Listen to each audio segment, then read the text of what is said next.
Bismillahirrahmanirrahim. Bismillahirrahmanirrahim. Alhamdulillahi rabbil alamin arrahmanir rahim maliki yaumiddin. Iyyaka na'budu wa iyyaka nasta'in. Ihdinas siratal mustaqim. Siratal ladzina an'amta 'alaihim ghairil maghdubi 'alaihim waladdallin. Amin.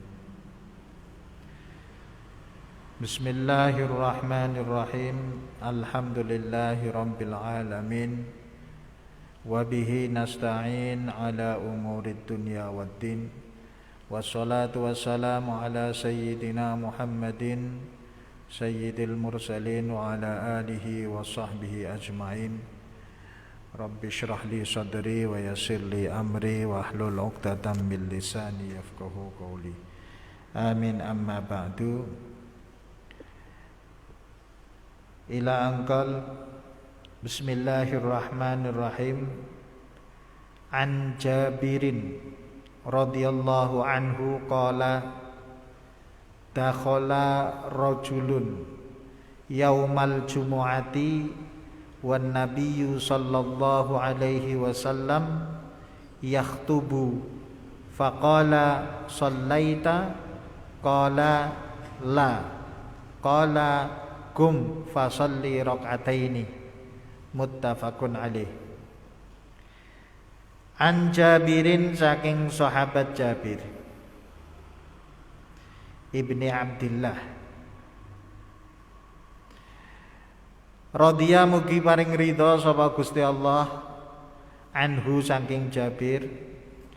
Qala, ngendika sapa Jabir, dakhala mlebet, dakhala mlebu sapa rajulun wong lanang yaumal jum'ati, ing dalem dina Jumat.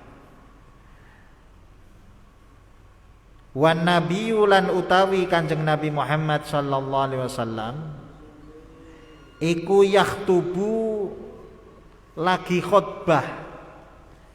Iku yakhtubu, lagi khutbah sapa Kanjeng Nabi.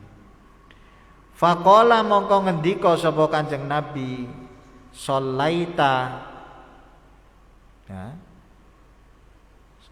wis salat sapa sira. Dalam arti ini pertanyaan, apa wis salat sapa sira? Qala, jawab sapa rajul, la, mboten, dereng. Kala, ngendika sapa Kanjeng Nabi, dawuh sapa Kanjeng Nabi, kum, ngadeka sapa sira, fasolli, mongko salata sapa sira, rak'ataini, ing 2 rakaat. Muttafaqun, den sepakati apa alaihi, ing atase hadis. Jadi hadis ini diriwayatkan dari sahabat Jabir ibni Abdillah yang menerangkan ketika Rasulullah sedang berkhutbah di sholat Jumat bersama dengan para sahabat yang lain. Kemudian ada seorang laki-laki, dia datang terlambat. Dalam arti datang ketika Rasulullah sudah naik ke mimbar, sudah melaksanakan khutbah. Kemudian di tengah-tengah khutbah itu, ketika melihat laki-laki itu masuk, kemudian laki-laki itu langsung duduk, mau duduk dia. Maka kemudian ditanya oleh Rasulullah, apakah sudah sholat? Maka dia menjawab, belum. Maksudnya sholat adalah sholat ketika masuk masjid, yaitu apa? Sholat tahiyatal masjid. Jawab tidak. Maka kum, kalau gitu berdiri kamu untuk melaksanakan sholat 2 rakaat. 2 rakaat ini adalah sholat tahiyatal masjid. Maka di sini ada beberapa hal yang bisa kita pahami dari hadis ini berdasarkan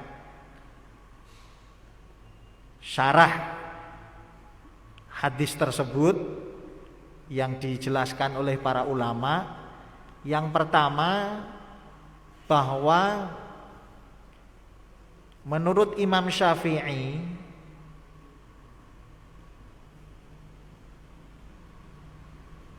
orang yang hadir sholat Jumat dia terlambat, dalam arti dia tidak mendapatkan khutbah, itu Jumatannya sah. Itu sudah pernah dibahas dulu ya. Jadi khutbah itu rukun Jumat. Tetapi orang yang datang terlambat dan tidak mendengarkan khutbah, dia datang misalnya sudah sholat, lalu dia langsung ikut sholat, itu Jumatannya sah. Jadi sholat Jumat itu murni 2 rakaat. Sedangkan khutbah itu adalah rukun Jumatan secara komunitas, ya, secara bersama-sama tadi. Nah, ini berbeda dengan yang kemarin sudah kita bahas, misalnya Imam Abu Hanifah yang menyatakan bahwa khutbah itu adalah ganti dari 2 rakaat sholat duhur. Kan sholat duhur 4 rakaat, maka 2 rakaatnya itu diwakili oleh 2 rakaat sholat Jumat, yang 2 rakaat lagi diwakili oleh khutbah Jumat. Maka barang siapa yang tidak mendapati khutbah Jumat, maka Jumatannya tidak sah. Nah, dari hadis ini Imam Syafi'i ya, atau Syafi'iyah melihat bahwa orang-orang yang terlambat sholat Jumat pada zaman Rasulullah ya, baik itu dia mendapati separuh dari khutbah atau bahkan dia tidak mendapati 1 kalimat pun dari khutbah, tapi dia langsung ikut sholat, itu tidak disuruh untuk mengulang. Maka menurut Imam Syafi'i, meskipun khutbah itu adalah rukun dari rangkaian ibadah Jumat, tetapi untuk individu ini ya, ini sah Jumatannya meskipun dia tidak mendengarkan khutbah. Tentu lebih sempurna yang mendengarkan khutbah, itu jelas ya. Karena orang yang datang, bahkan datang pagi-pagi, itu dikatakan mendapatkan apa? Unta. Lalu yang setelah itu mendapatkan sapi, setelah itu mendapatkan ayam, pahalanya itu loh, seakan-akan seperti itu. Setelah itu mendapat telur. Kalau sudah adzan, itu malaikat yang jaga di pintu itu sudah masuk ke masjid ikut mendengarkan khutbah. Maka orang yang datang setelah adzan itu tidak dicatat oleh malaikat yang jaga pintu masjid di waktu sholat Jumat. Jadi sing paling gasik dicatat untuk unta. Nah, ganjarane iki lho, seumpama unta. Terus sing rodok awan sithik entuk apa? Sapi, terus ayam, terus telur. Nek wis adzan, malaikate yang jaga itu masuk ke masjid ikut mendengarkan khutbah. Maka yang datang setelah adzan itu dia tidak dicatat oleh malaikat penjaga pintu masjid di waktu sholat Jumat tersebut. Tentu dia kehilangan itu kan, apalagi datang kok wis khutbah. Apa meneh datang kok khutbahe wis bar garik sholat tok, ya nggak dapat apa-apa. Maksudnya tentu fadilahnya jauh dibandingkan orang yang mendengarkan khutbah, meskipun sholat Jumatnya sah. Yang kedua, disunnahkan sholat tahiyatul masjid. bahkan di waktu khotib sedang berkhutbah. Ini menurut Imam Syafi'i, karena Imam Syafi'i itu memutlakkan sholat tahiyatul masjid setiap masuk masjid. Meskipun masuk masjid itu bolak-balik, masuk sholat, terus keluar lagi, masuk lagi, sholat lagi, disunahkan terus selama dia keluar kemudian masuk lagi, keluar lagi, masuk lagi, maka dia mendapat kesunahan untuk sholat tahiyatul masjid. Di semua waktu, termasuk di waktu yang dimakruhkan atau diharamkan sholat, misalnya ba'da subuh, ba'da sholat subuh, atau ba'da sholat asar, seperti sekarang ini. Ya, ini kan ba'da asar gini kan kita nggak boleh sholat sunnah mutlak. Ya, tetapi karena Rasulullah itu tidak pernah meninggalkan sholat tahiyatul masjid, maka kemudian dalam madhab Syafi'i untuk sholat setelah asar, sholat sunnah setelah asar dan sholat sunnah setelah subuh itu dibagi. Sholat sunnah yang tidak ada sebab, contohnya sholat sunnah mutlak, maka itu tidak boleh, hukumnya haram. Tidak boleh sholat sunnah mutlak di waktu ba'da asar dan ba'da subuh. Lalu yang kedua, sholat sunnah yang sebabnya di belakang, itu juga tidak boleh. Apa contohnya sholat sunnah yang sebabnya di belakang? Contohnya sholat setelah safar. Ya, sholat setelah safar, itu kan dia safar dulu, terus pulang sampai rumah, baru sholat safar kan. Berarti sebabnya dia sholat adalah karena safar, karena bepergian. Lah bepergiannya kan sebelum dia sholat, berarti itu sebab yang muakhir, sebab yang berada sebabnya di belakang, ya. Oh kebalik. Jadi dia sholat mau pergi, bukan setelah pergi. Kalau setelah pergi berarti sebabnya di depan, ya, muqaddam. Jadi dia mau pergi, sholat sunnah safar. Berarti kan sholat dulu baru pergi. Berarti sebabnya itu kan di belakang.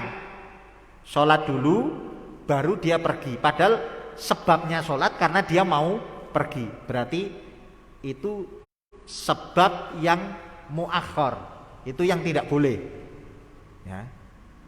Contoh lagi misalnya sholat sunnah ihram. Sholat sunnah ihram itu kan sholat baru niat ihram. Sholat sunnah dulu baru niat ihram. Jadi sholat sunnahnya dengan tujuan untuk niat ihram setelahnya. Nah ini juga sama tadi, sholat sunnah safar, dia sholat dulu baru setelah itu pergi. Nah, jadi sebab muakhir itu juga tidak boleh. Lah yang boleh menurut Imam Syafi'i dan madhab Syafi'iyah, yang boleh sholat sunnah setelah asar dan setelah subuh, itu adalah sholat yang sebabnya bersamaan atau sebabnya muqaddam, di depan. Contoh sholat tahiyatul masjid tadi, kamu masuk masjid dulu baru sholat, apa sholat dulu baru masuk masjid? Hah? Masuk masjid dulu kan, berarti kan sebabnya di depan, ya. Masuk masjid dulu baru sholat, berarti ini boleh. Setelah asar boleh, setelah subuh juga boleh. Lalu sholat sunnah wudhu. Sholat sunnah wudhu itu wudhu dulu baru sholat. Apa sholat dulu baru wudhu? Wudhu dulu kan, berarti sebabnya kan di depan. Sebabnya muqaddam, ya. Maka ini dibolehkan untuk dilakukan di kapan saja, termasuk di waktu-waktu yang dilarang, yaitu ba'da subuh dan ba'da asar. Ya, paham ya? Jadi yang dilarang itu kalau tanpa sebab atau sebabnya di akhir. Tapi kalau sebabnya di depan itu boleh. Karena apa? Karena didasarkan kepada bahwa Rasulullah senantiasa sholat tahiyatul masjid kapan saja. Nah, padahal tahiyatul masjid itu adalah sholat yang sebabnya di depan. Ya toh? Nah, maka kemudian ini ditarik kesimpulan, dikiaskan bahwa semua sholat yang sebabnya di depan maka dibolehkan dilakukan kapan saja, termasuk di waktu-waktu ba'da subuh dan ba'da asar, termasuk lagi di waktu khotib sedang berkhutbah. Padahal kita tahu, kalau kemarin sudah kita bahas di hadis yang lalu, bahwa man takallama yaumal jumu'ati wal imamu yakhtubu fahuwa kamathalil himari yahmilu asfara. Ya enggak? Orang yang berbicara ketika khotib sedang berkhutbah itu seperti himar, seperti keledai yang membawa kitab-kitab. Ya. Bahkan idza qulta li sahibika ansit yaumal jumu'ati wal imamu yakhtubu faqad laghauta. Kalau engkau mengingatkan temanmu, "Hei, diam," ketika khotib sedang berkhutbah, temanmu ngomong, terus kamu memperingatkan temanmu dengan omongan juga, itu faqad laghauta, maka kamu telah berbuat kesalahan. Dalam arti apa? Ketika khutbah itu semua makmum harus memperhatikan imam. Semua makmum harus apa? Memperhatikan imam. Lah pertanyaannya, ketika masuk masjid, sholat tahiyatul masjid enggak? Pilih mana? Pilih tahiyatul masjid atau mendengarkan imam? Atau mendengarkan khutbah? Ya tak? Kita diperintahkan untuk mendengarkan khutbah, di satu sisi kita diperintahkan tahiyatul masjid. Lalu gimana? Ada dua perintah di sini bersamaan yang tidak mungkin dilakukan bersama-sama. Wong sing sholat tahiyatul masjid mesti ora merhatiin khutbah. Ya enggak? Kalau dia ingin memperhatikan khutbah, berarti tidak mungkin melaksanakan tahiyatul masjid. Kan begitu? Nah, maka di sini hadis ini memberi ketegasan, ya, bahwa sholat tahiyatul masjid itu tetap disunnahkan meskipun khotib sedang berkhutbah. Nah, maka kemudian para ulama itu memberi catatan, kalau sholat tahiyatul masjid saat khotib sedang berkhutbah, maka tidak boleh berpanjang-panjang di dalam sholat tahiyatul masjidnya itu. Jadi cukup yang dibaca yang wajib-wajib saja. Jadi maca Fatihah, misalnya kok orang maca surat langsung rukuk, malah HP. Misalnya maca surat ya sing pendek-pendek wae. Aja maca surat dawa-dawa. Ngantek selesai tahiyatul masjid, salam, assalamualaikum, assalamualaikum, khutbahnya wis rampung, kedawan le sholat. Jadi sholatnya yang ringan, takhfif, ya, takhfifus sholat, meringankan sholat. Apa maknanya meringankan sholat? Hanya melakukan yang wajib-wajib saja.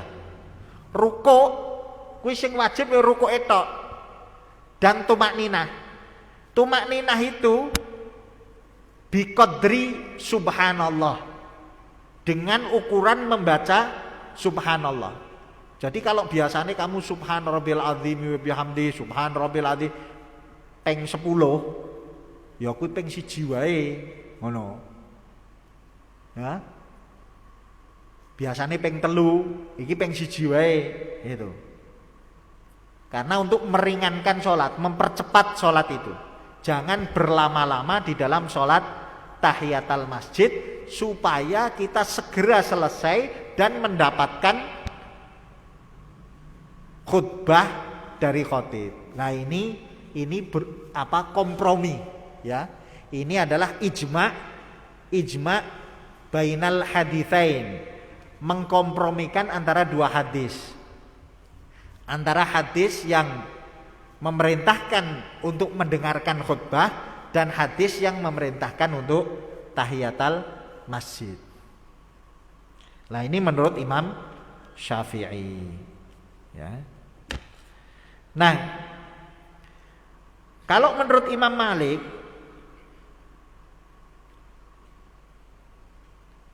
Imam Malik tidak menggunakan hadis ini.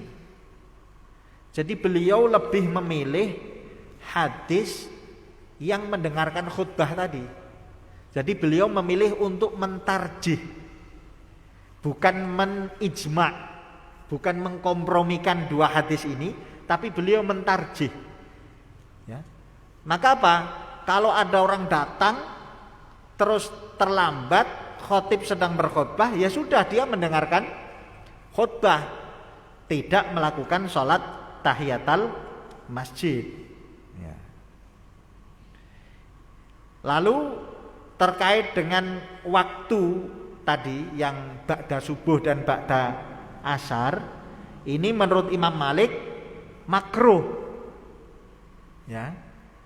Jadi sholat tahiyatul masjid di ba'da subuh dan ba'da asar menurut Imam Malik napa? Makruh. Nah, kalau makruh kan berarti ora usah dilakoni. Tapi kalau menurut Imam Syafi'i sunnah, tetap sunnah. Karena itu tadi sebabnya di depan. Didasarkan kepada hadis bahwa Rasulullah senantiasa sholat tahiyatul masjid kapan saja. Fi kulli ahwal. Bihalin minal ahwal. Kemudian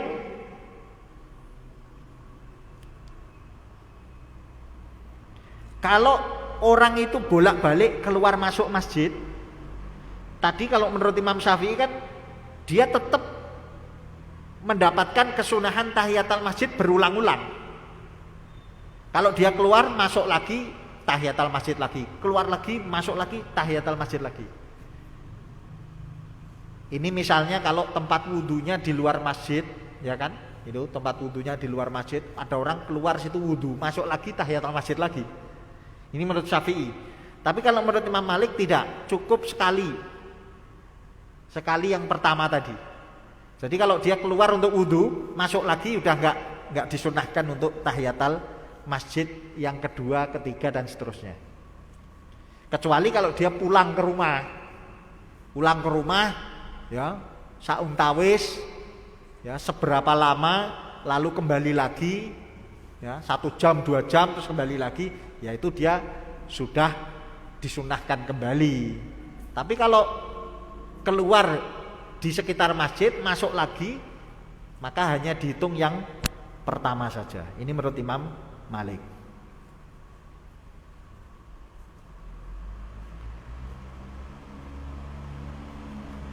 Ya. Lalu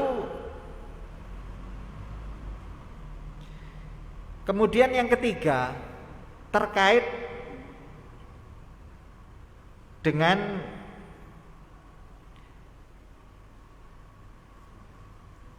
hilangnya kesunahan tahiyatul masjid bagi orang yang terlanjur duduk. Karena dalam hadis yang lain Rasulullah melarang orang ketika masuk masjid jangan duduk sebelum sholat, kan itu. Lah kalimat jangan duduk sebelum sholat itu kan kemudian memiliki dampak hukum. Apakah duduk ketika masuk terus duduk itu lalu kehilangan kesunahan tahiyatul masjid? Nah, ini juga menjadi pembahasan oleh para ulama.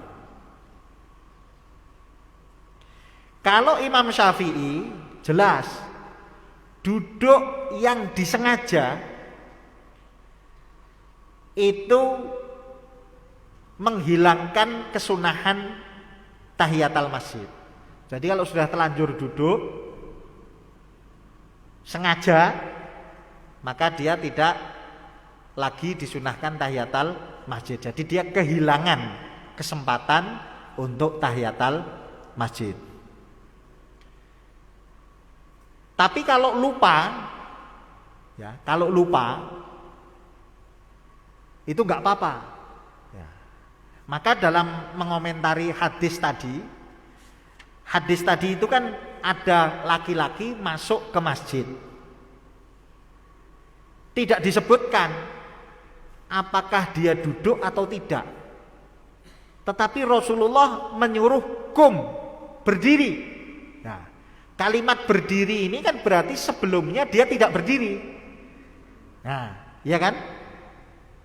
Nah, ini Imam Syafi'i atau madhab Syafi'iyah memandang hadis ini dua-duanya tidak ada masalah. Dalam arti kalau dia tidak duduk, karena di sini tidak disebutkan dia duduk, hanya disebutkan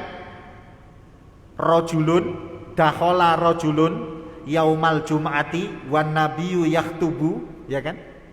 Ada laki-laki masuk di masjid sedangkan Rasulullah sedang khutbah, kemudian Rasulullah bertanya, "Kamu sudah sholat belum?" "Belum." "Kalau gitu sholat 2 rakaat." Berdiri sholat 2 rakaat.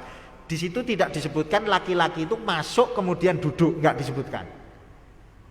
Ya kan? Berarti di situ dia memang masih punya kesunahan untuk sholat tahiyatul masjid. Yang kedua, kalau toh dia itu sudah terlanjur duduk, ya, orang ini dianggap oleh Syafi'iyah, orang ini lupa atau tidak tahu. Buktinya apa? Buktinya ditanya oleh Nabi, "Kamu sudah sholat belum?"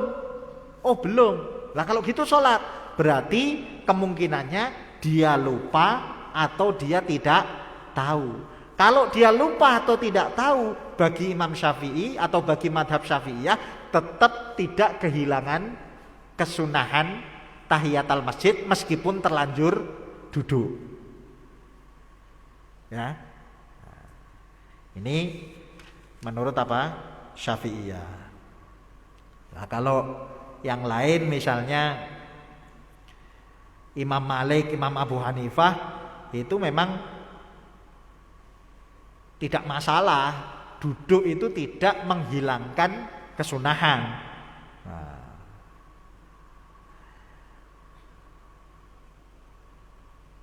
Jadi memang kalau Imam Ahmad, kalau duduknya sebentar itu tidak hilang kesunahannya.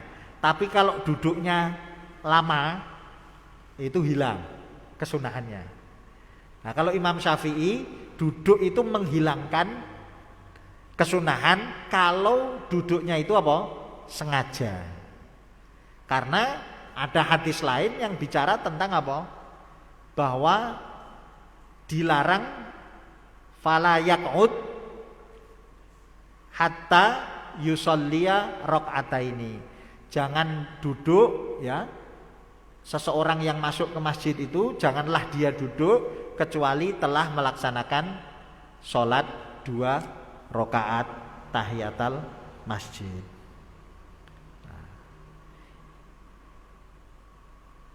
Yang terakhir, bahwa di tengah-tengah khutbah tadi Rasulullah berkomunikasi dengan jamaah, ya, berkomunikasi dengan jamaah. Sudah sholat belum? Belum. Kalau belum sholat dulu.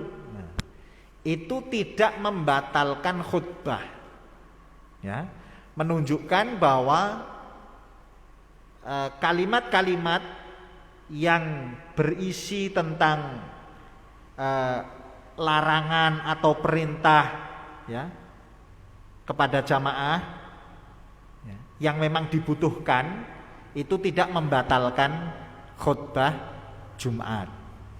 Tetapi memang secara umum ya para ulama mengatakan kalau kalimat-kalimat itu tidak berhubungan dengan khutbah ya, karena dalam hadis lain kan khutbah itu harus dilakukan dengan suara yang lantang seperti orang seperti orang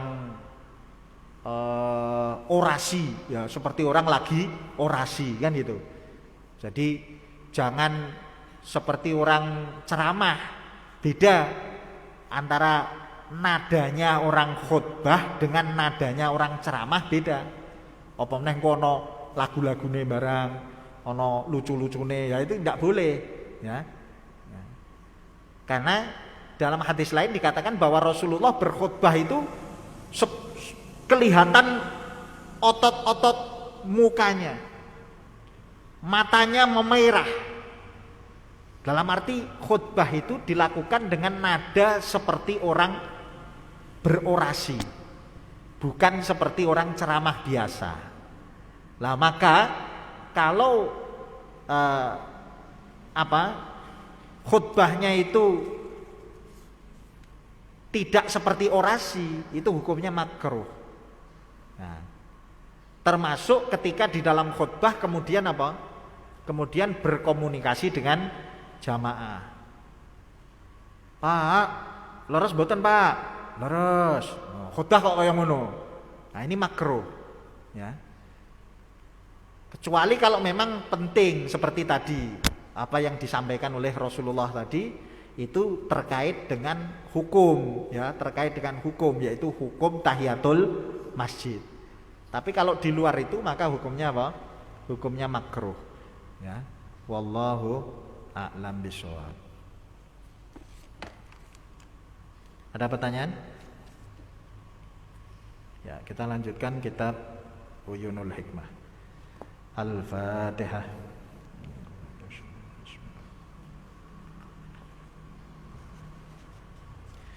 Bismillahirrahmanirrahim.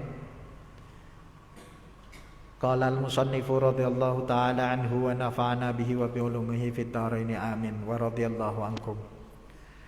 Wa qala al-imamu an-Nawawi ma'nal hadithi la ghibtata mahbubatan illa fi hatainil khoslataini wa ma fi ma'nahuma.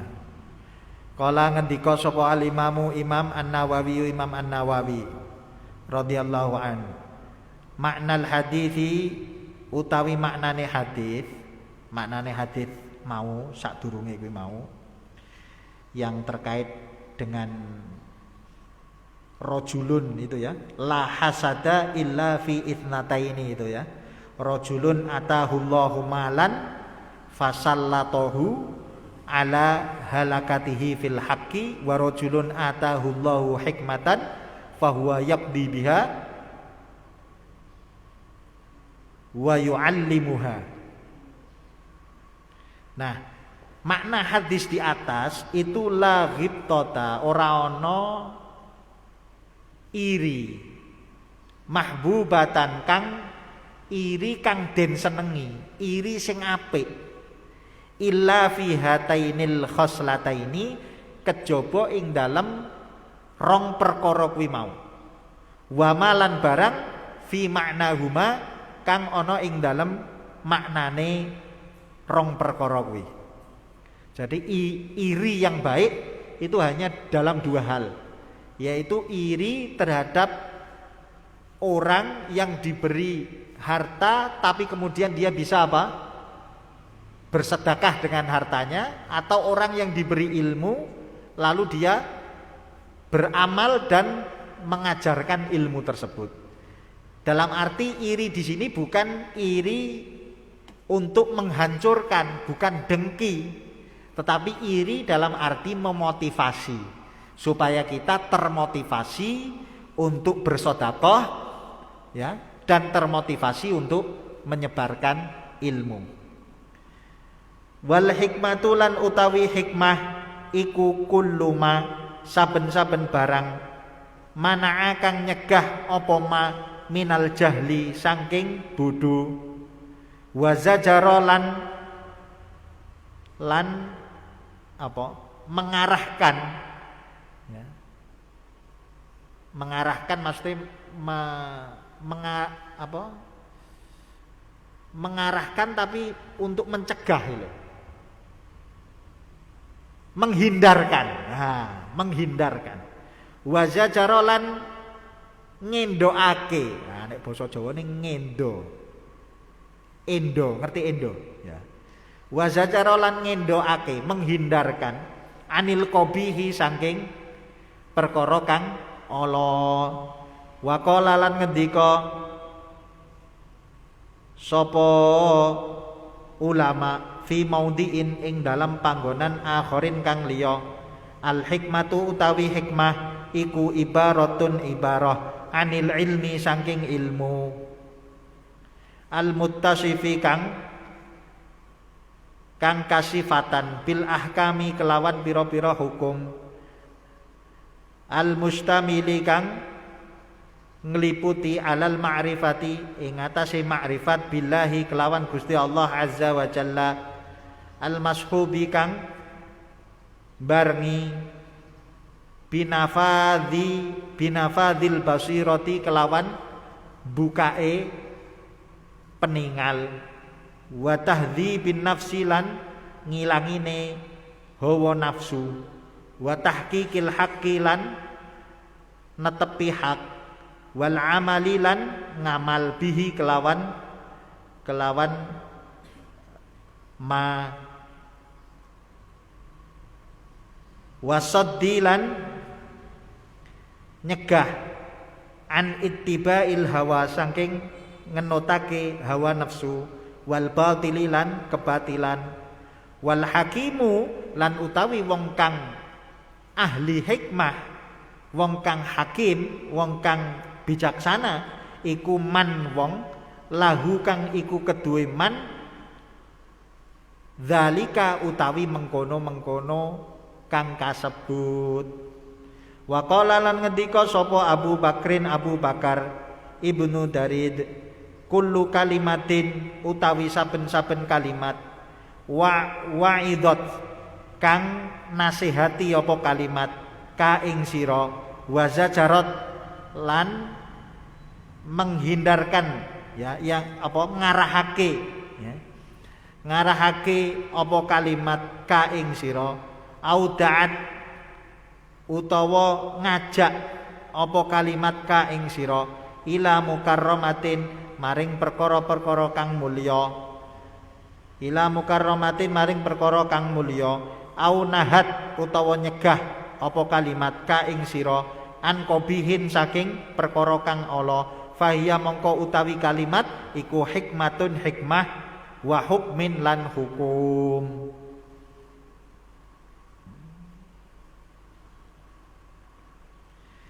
Wa minhu iku setengah saking makna kalimah hikmah iku qaulun nabi utawi pengendikane Kanjeng Nabi Muhammad sallallahu alaihi wasallam. Inna minasyi'ri sak temene iku saking syair hikmatun apa hikmah. Wa fir riwayati lan iku ing dalam pira-pira riwayat hukman ya kalimat hukman. Oh berarti ya. Inna minasyi'ri sak temene saking syair hikmatan ya hikmatan apa hikmah. Wa fir riwayat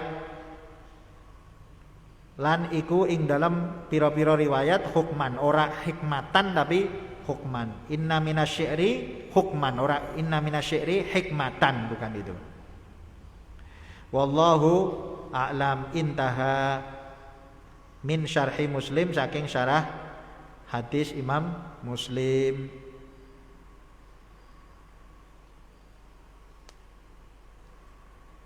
Wallahu a'lam bishawab. Subhanakallahumma bihamdika asyhadu an la ilaha illa anta astaghfiruka wa atubu ilaik. Al-Fatihah. أعوذ بالله من الشيطان الرجيم بسم الله الرحمن الرحيم الحمد لله رب العالمين الرحمن الرحيم مالك يوم الدين إياك نعبد وإياك نستعين اهدنا الصراط المستقيم صراط الذين أنعمت عليهم غير المغضوب عليهم ولا الضالين آمين آمين بسم الله الرحمن الرحيم الحمد لله رب العالمين اللهم صل على سيدنا محمد وعلى وصحبه أجمعين اللهم اغفر لنا ذنوبنا ولوالدينا وارحمهما كما ربيانا صغارا اللهم بحق هذا الدرس وبحق هذا المجلس وبحق هذا العلم وبحق هذا التعليم اللهم ربنا استجب دعانا يا الله كما وعدتنا استجب دعانا كما وعدتنا يا الله هذا دعاؤنا كما أمرتنا يا الله يا ذا الجلال والإكرام يا إلهنا وإله كل شيء إله واحدا لا إله إلا أنت يا الله ائتنا بصحة أبا حنيف يا الله ائتنا بصحته وبطول عمره في الصحة والعافية يا ذا الجلال والإكرام يا ذا الجلال والإكرام يا حي يا قيوم يا رب الناس أذهب البأس اشفي أبا حنيف يا الله اشفيه أنت شافي وعافيه أنت المعافي لا شفاء إلا شفاؤك شفاء لا يغادر سقما ولا ألما بحق سيدنا محمد صلى الله عليه وسلم بحق الدرس وبحق هذا المجلس وبحق هذا العلم وبحق هذا التعليم يا الله يا الله يا ذا الجلال والإكرام صل وسلم على طه خليل الرحمن وآله ورحمه الله الزمان ربنا آتنا في الدنيا حسنة وفي الآخرة حسنة وقنا عذاب النار وصلى الله على سيدنا محمد النبي الأمي وعلى آله وصحبه وبارك وسلم الحمد لله رب العالمين الفاتحة